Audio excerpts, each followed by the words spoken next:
Welcome to Telugu focus TV. నేను మీ శ్రీనివాస్ రెడ్డి.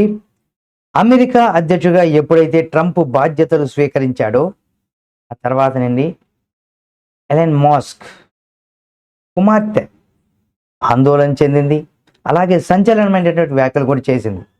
ఇంతటికీ ఏంటి ఆ వ్యాఖ్యలు అనేది కూడా మనం చూసినట్లయితే తప్పనిసరిగా ఇక్కడ ఎలన్ మస్క్ కుమార్తె అయినటువంటి వివిఎస్ జన్నా విలియమ్స్ మాత్రం తీవ్రంగా ఆందోళన చెందుతుంది. తనకు అమెరికాలో భవిష్యత్తు అగమ్య గోచరంగా మారిపోయిందనేసి కూడా ఆమె పేర్కొనింది. అయితే ఈ మేరకు సామాజిక మాధ్యమం ద్వారా ఆమె ఒక పోస్ట్ కూడా పెట్టింది. నేను కొన్నాళ్ళుగా భయపడుతున్నాను, నిన్న వాస్తవ రూపం కూడా ధరించింది. అంటే అమెరికాలో ఉంటే నాకు ఎటువంటి భవిష్యత్తు కనిపించడం లేదు.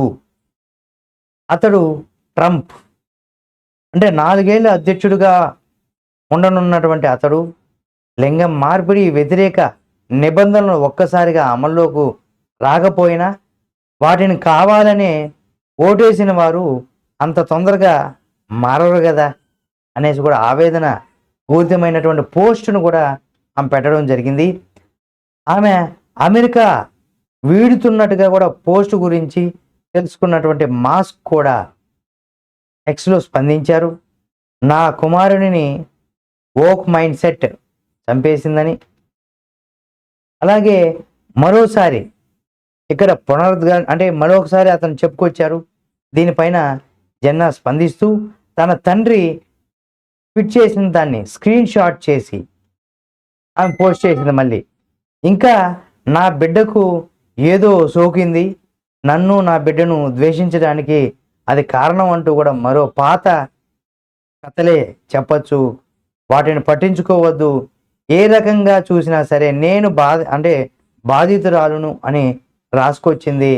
ఎలన్ మస్క్ తొలి భార్యకు జన్మించినటువంటి సంతానంతో ఇక్కడ జస్టిస్ విల్సన్ కూడా ఒకరు 2022లో లింగ మార్పిడి చేయించుకుని ఆమె పేరును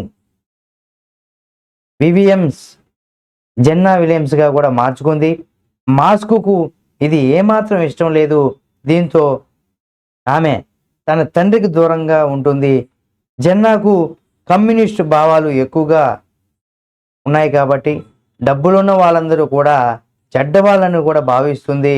ఆమె అలా మారడానికి తను చదువుకున్నటువంటి స్కూలే కారణం అనేసి కూడా తిరిగి ఆమెతో సత్సంబంధాలు అంటే మంచి సంబంధాలు కూడా ఏర్పరచుకోవడానికి చాలాసార్లు నేను ప్రయత్నించాను, నేను విఫలమయ్యాను. కానీ ఆమె నాతో కాస్త సమయం కూడా గడపడానికి ఇష్టపడలేదు. జన్నాతో విభేదాలు రావడం చాలా బాధాకరమని, నా మొదటి కుమార్తె మరణం కంటే జన్నాతో విభేదాలు ఎక్కువగా బాధించాయనేసి కూడా మాస్క్ తన జీవిత చరిత్రలో కూడా పేర్కొన్నాడనమాట. ఈ విధంగా జరిగింది. ఏది ఏమైనా ఇటువంటి వ్యాఖ్యలు కొంత అంటే ఇప్పుడు ట్రంప్ చేసినటువంటి వ్యాఖ్యలు ఏవైతే ఉన్నాయో వాస్తవ రూపంలో కూడా మనం కనుక చూసినట్లయితే ఇక ఎంతోమంది ఇల్లీగల్గా అంటే కొంత చట్ట వ్యతిరేకంగా ఎవరైతే అమెరికాలో నివాసం ఉంటున్నారో ఇక చాలామంది ఆందోళన కూడా చెందుతున్నారు.